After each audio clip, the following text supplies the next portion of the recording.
Til sundhedsvæsenet hver 5. kræftpatient venter for længe på at komme i behandling på landets hospitaler.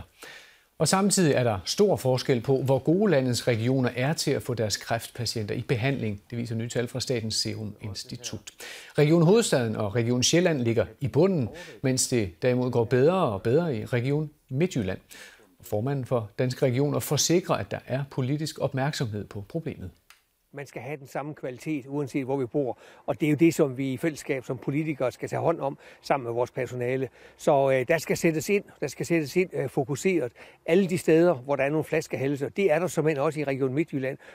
Lidt færre end på Sjælland. Så vi skal sætte ind alle de steder, hvor der er problemer. For vi skal have tallene løftet fra de 80% i dag op til 90%. De sidste 10%, det er mennesker, der fejler mere end én ting. Det er mennesker, der af faglige grunde bliver nødt til at overskride ventetiderne. Men der, hvor der ingen faglig begrundelse er, der skal vi have fjernet de uhensigtsmæssige ventetider. Ja, Bente Hansens partifælle, sundhedsminister Nick Hækkerup, han vil nu have fat i regionerne, så der kan blive en meget mere ensartet og hurtig behandling over hele landet.